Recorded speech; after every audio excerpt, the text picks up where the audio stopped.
claims and counterclaims, populist pitches and hidden truths. Untangling, unraveling this celebration of democracy.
Hello and welcome. You're watching Race to Power with me, Ananya Datta. Coming up on this broadcast.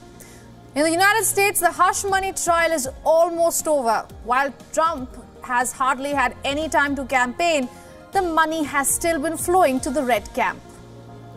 As India wrapped up its fifth phase of general elections, the people were left with one question: how difficult it is to actually assess the nature of voter turnouts across the country.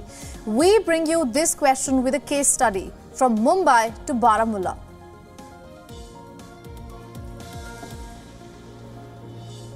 All right, Donald Trump's hush money trial is nearing its end. After about a month of testimonies, the question is, did the prosecution make a strong case? And as we start this broadcast, we have also been told that the defense team, that's Trump's team, has rested its case.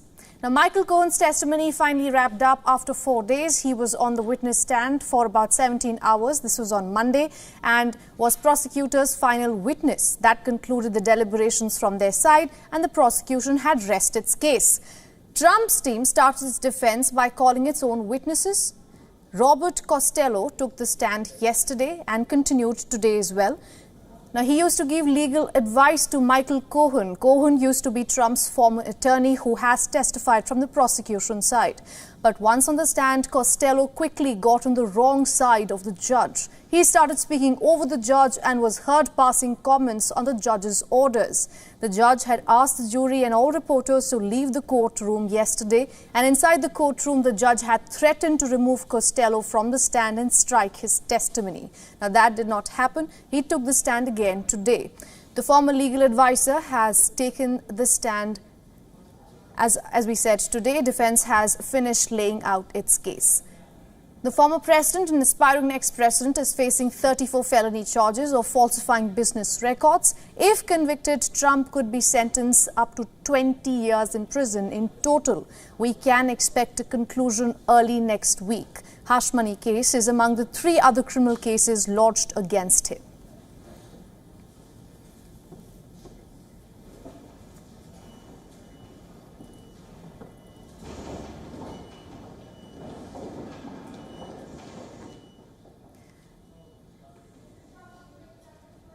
Now, to get us the latest, we are being joined by Susan Tehrani live from New York. Susan, good to see you. We were just told that the defense team has rested its case. What can you tell us about the latest? Yeah, now there's going to be a sort of informal behind closed door meeting between the lawyers and the judge. They will have a discussion. Ultimately, it's this judge that's going to talk to the jury and say how to look at this case. You know, will they go ahead with just the misdemeanor charges, or will they also consider the felony charges as well? It's important to note that those misdemeanor charges are part of the felony charges in the law. So it's going to be a very tricky situation for the former president, and notably the defense, but also prosecutors as well. And while these details seem boring, it'll ultimately determine whether or not there is a conviction against the former president or not. The legal experts that we've talked to have said that Michael Cohen really hit a bombshell when he admitted that he had stole from Donald Trump during his last testimony when he was on the bench, and that, it'll ultimately be up to the jury to decide whether or not he was a reliable, quote unquote, star witness or not. Right, Susan, this case is almost ending. We know that there are 3 other criminal cases pending against the former President Donald Trump. How have the people reacted throughout this trial? Yeah, it's been very interesting. The former president has been continuing to informally campaign outside of the courtroom, but also he's been able to raise a lot of money. So on the one hand, he has his supporters and his base. On the other hand, there was really this notion that a conviction would spice things up, would change things a lot on the opinion of the public opinion. But it seems right now that a non-conviction may shake things up even more, to see that the former president had to go through all of this and then not be convicted. That might play to the benefit of the president more than, so far we've seen those negative aspects of all of this. All right, Susan, thank you so much for getting us all those updates from New York.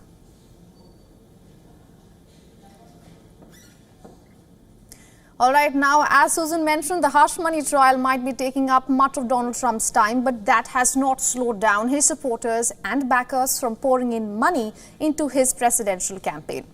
Since the 2024 presidential race officially began, it is for the first time that Donald Trump has outraised his political rival Joe Biden.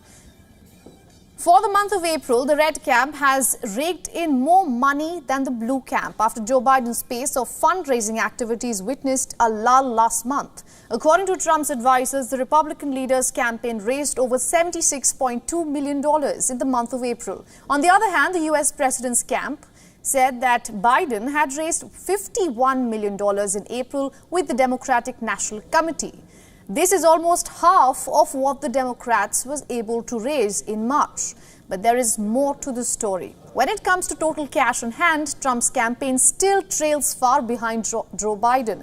As far as total cash on hand is concerned, Biden's campaign ended April with $84.5 million.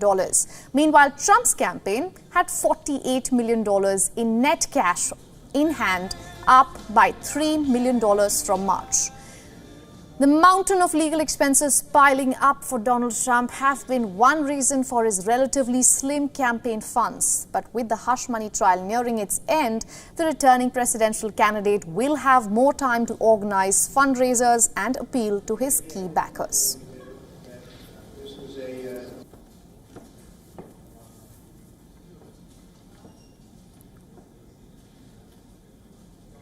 All right, let's shift focus to India now. The ruling BJP's national spokesperson Sambit Patra is on a 3-day fast as penance after a loose comment threatened to upset his election apple cart.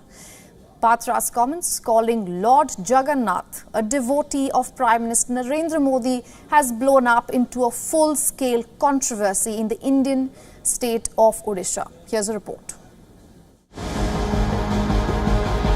Prime Minister Narendra Modi's roadshow in the temple town of Puri on Monday with BJP candidate Sambit Patra by his side. The roadshow took place along the Bododanda or Grand Avenue where Lord Jagannath's annual chariot festival takes place. PM Modi also took the blessings of Lord Jagannath, who is worshipped as the preeminent deity of the state of Odisha. Speaking to reporters, Patra seemingly got carried away while describing the mood, and I quote, "Lakhs of people have come to see Modi. Lord Jagannath is a devotee of Modi, and we are all members of Modi's family. I am unable to control my emotions at such an unprecedented sight," unquote. The state of Odisha is witnessing simultaneous polls for Parliament and the Assembly. A pitched battle is being fought between the Biju Janata Dal, which is in power in the state, and the Modi-led BJP.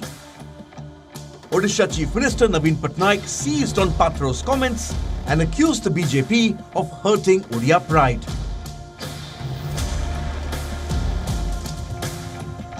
Other opposition parties too didn't miss out on the opportunity to ridicule the BJP.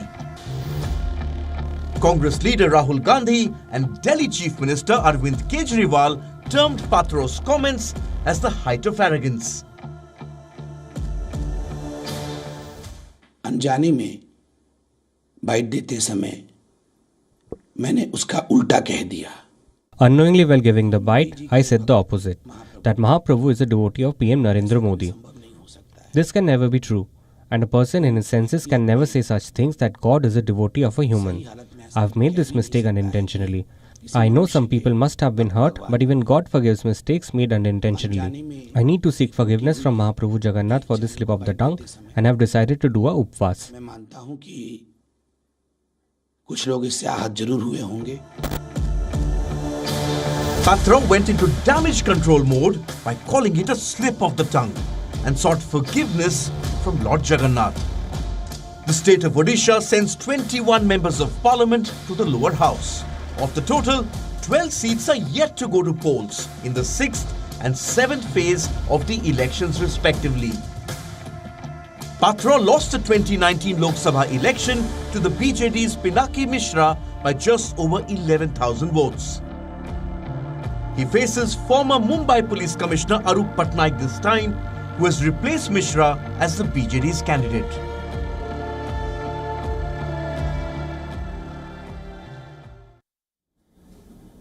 Now, the recently concluded 5th phase of voting in India's general elections has brought the conversation back to voter turnout and the differences across states. But in the spotlight are two regions in particular: India's financial capital of Mumbai and Jammu and Kashmir's Baramulla district. Just on Monday evening, the voter turnout percentage had a compelling story to tell. The Baramulla seat in Jammu and Kashmir recorded a turnout of almost 57%, the highest in the last 35 years. The last time voters in this constituency made history was in the year 1984, when a turnout of 61% was recorded. The towns of Sopore and Baramulla have historically been bastions for separatist leaders in the valley. Their presence has pushed locals to often boycott elections. In 2019, Sopore's assembly segment in Baramulla parliamentary constituency had a turnout of 4.3%, while the Baramulla assembly segment had registered 16%. This time, both regions registered a turnout of over 40 and 48% respectively. India's financial capital, on the other hand, makes for a dismal story that brings voter apathy and mismanagement under the lens. Mumbai, the metropolitan city in Maharashtra, also known as the financial capital of India, is home to the country's biggest film stars, singers, cricketers and industrialists. Celebrities were seen flocking to polling booths in the Mumbai South constituency with family members in town. Many also urged voters to come out and exercise their fundamental right.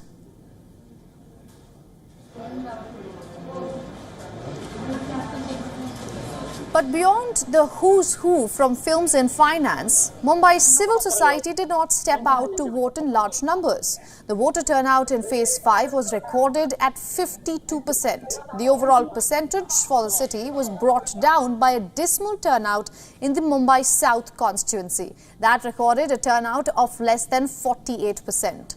While election officials have cited extreme heat and other unfavorable weather conditions as a reason for voters not stepping out, South Mumbai has a history of dismal voter turnout. Let's look at the numbers from the past 10 years. In 2014 Lok Sabha election, South Mumbai recorded a voter turnout of 52.48%. The turnout lowered slightly to 51.58% during 2019 elections. This time, turnout saw a substantial dip to below the 50% mark, registering a dismal turnout of just under 48%. While apathy of the urban population remains a consistent reason, citizens who did step out to exercise their vote complained of long queues and lack of basic facilities like seating and no availability of drinking water at polling stations in Mumbai. Several politicians, including Shiv Sena leader Aditya Thackeray, also highlighted mismanagement on part of election officials.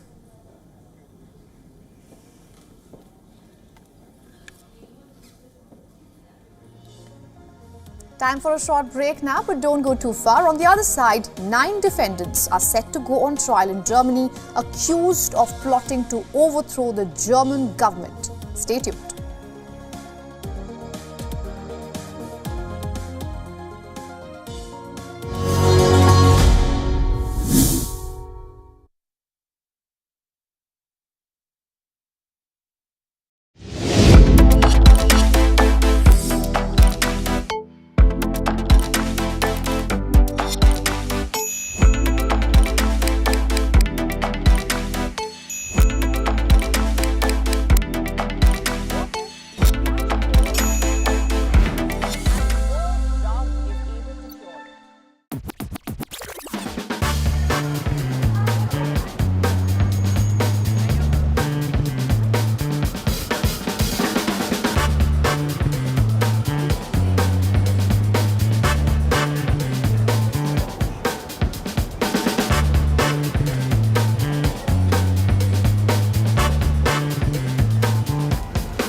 WION Health Resort is unique, the only one of its kind. Experience the 4 paths of natural wellness: yoga, Ayurveda, acupuncture, and naturopathy.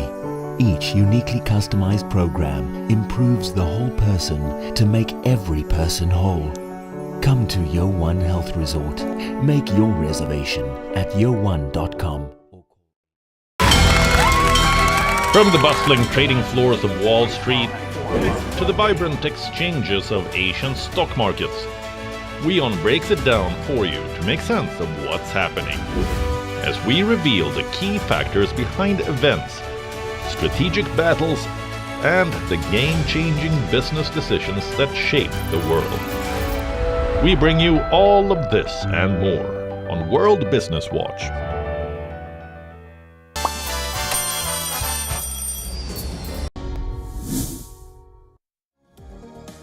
Welcome back. You're watching Race to Power with me, Ananya Datta. A high-profile trial of members of a far-right group accused of plotting a coup to overthrow the German government is set to begin in Frankfurt. A total of 9 alleged conspirators, which includes a would-be prince, a former judge, a parliamentarian and retired military officers, stand trial. Federal prosecutors say the group had planned to storm the government office in Berlin with armed support from its parliamentary wing. The plan was allegedly to arrest members of the Bundestag, which is the German federal parliament. They had hoped to parade Olaf Scholz, the chancellor, on German television to win over ordinary Germans to their coup. Prosecutors say the conspirators wanted to topple the German government and install 13th Prince Reusch as the head of the state. So what is this movement? The movement is largely seen as an electric mix of monarchy supporters and conspiracy theorists.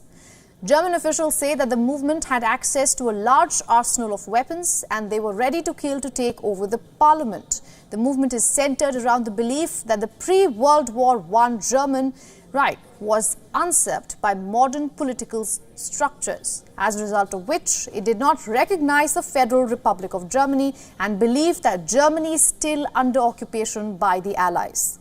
According to domestic intelligence, around 23,000 people follow the movement, which holds an anti-Semitic stance and a high affinity for weapons. Prosecutors say the alleged conspirators knew that their seizure of power would involve killing people. The defendants denied charges of treason and terrorism. According to the indictment, there were discussions about whether the death of the late Queen Elizabeth II was a signal to act. The alleged plot, the most high-profile case of far-right violence, has raised concerns on increasing support for radical ideologies. Experts say the threat of a coup in Germany remains negligible, but the fact remains the trial takes place at a time when the German far-right is polling for the European elections in June this year.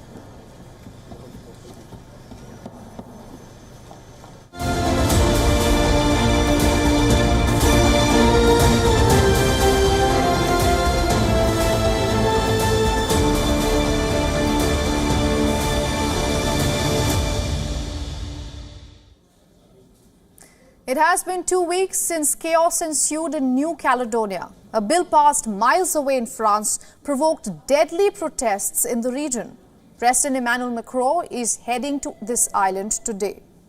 New Caledonia is equivalent to just 3% of France's territory.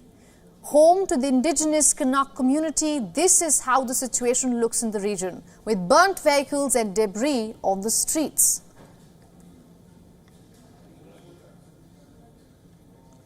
The deadly riots erupted over constitutional amendment approved in France. If finalized, it would change who is allowed to vote in New Caledonia's elections. Right now, only people who came to the island before 1998 are eligible to vote. Under the new constitutional amendment, those who have lived in New Caledonia for at least 10 years will get to vote. The indigenous communities are scared that this will dilute their political influence. It's Macron, President Macron and Darmanin and Le Cornu, the government and the ministers, all the ministers, they bring back the war here in New Caledonia, the civil war here. Yes, and I can confirm we are back during the last civil war in 84 and 88. Paris has already deployed 1,500 reinforcements on the ground. Hundreds more are expected to join them today. 6 people have died as daily lives have been turned upside down. Businesses have been looted and there is restricted access to medicine and food. The unrest has also disrupted lives of foreign nationals. The government says about 3,200 people are waiting to leave the island. Local reports suggest protesters have blocked the roads across the island and authorities have shut down the airport over security concerns. Just today, an Australian military plane became the first aircraft to rescue its citizens from New Caledonia.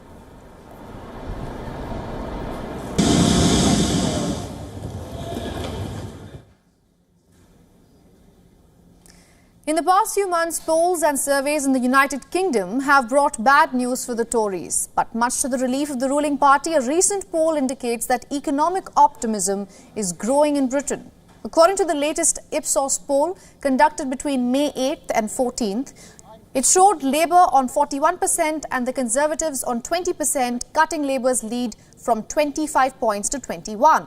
Labour was down by 3 points and the Tories were up by 1 point when compared with the company's previous Political Monitor survey in April.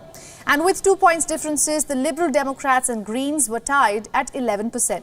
The findings were a good news for Conservatives as the Office for National Statistics declared on May 10th that the UK economy had expanded by 0.6% in the first quarter of the year, which coincided with the polling period. This means that UK has come out of technical recession. This comes after other positive news about rising wages, above inflation, declining energy costs and tax breaks in the March budget. Also, Rishi Sunak's personal rating slightly improved with a rise of 1 point among those saying that they were satisfied with his performance and a fall of 3 points among those saying that they were dissatisfied. Moreover, Ipsos also found that Keir Starmer's net satisfaction rating had risen to minus 18 points, up from minus 31 the year before.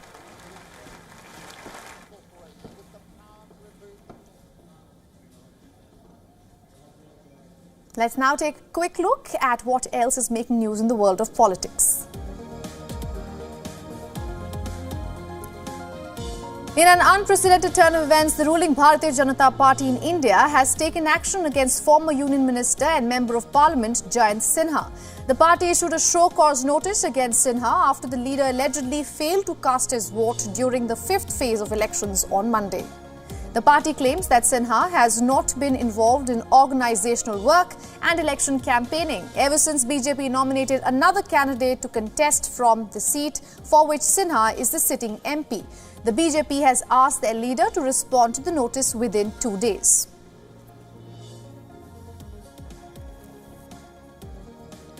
In Albania, protests erupted outside Tirana Mayor's office where opposition party supporters and workers were seen hurling petrol bombs and eggs.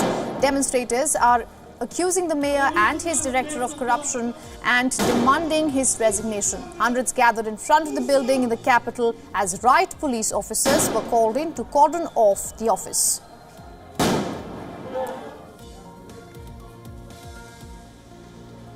Novelia is a member of Prime Minister Edi Rama's Socialist Party, which has secured 3 consecutive general election victories. The mayor was earlier called by the prosecution to testify. However, Valia has denied any wrongdoings. Ahead of elections in Mexico, the administration is training members of indigenous community in areas that have historically been affected by poll violence. In parts of western Mexico, several people from remote indigenous communities are undergoing training exercises to serve as poll workers on June 2nd. The country's election commission says it took the decision to involve local ethnicities to increase administrative representation and curb the possibilities of violence on voting day.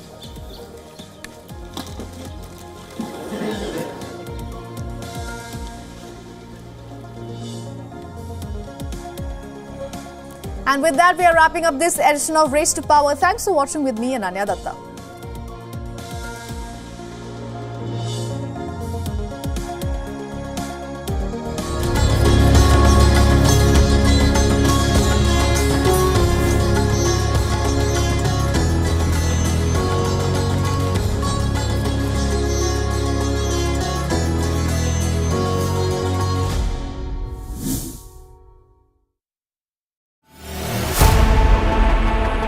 Know more, understand better, think ahead.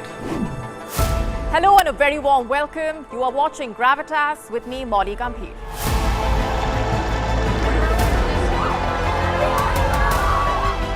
Get the facts, not the bombast. On the 26th of March, dynamic pricing, Baloch separatists, Gravitas cuts out the clutter. Gravitas keeps calm when others scream. Gravitas brings news to life.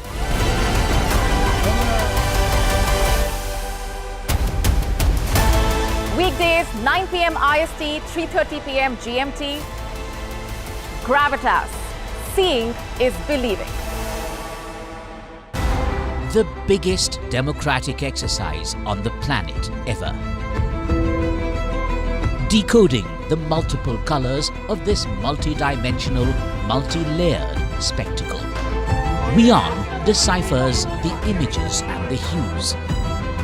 Sifts real performance from rhetoric and noise, claims and counterclaims, populist pitches and hidden truths.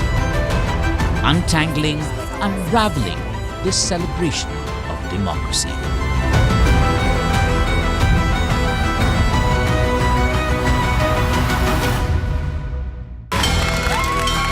From the bustling trading floors of Wall Street to the vibrant exchanges of Asian stock markets, WION breaks it down for you to make sense of what's happening, as we reveal the key factors behind events, strategic battles, and the game-changing business decisions that shape the world. We bring you all of this and more on World Business Watch.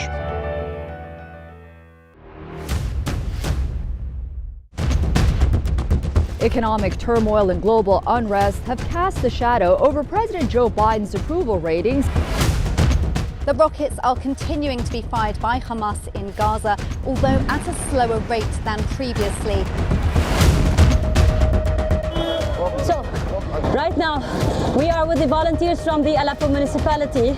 They are still trying to go to the rescue for the people they can find out.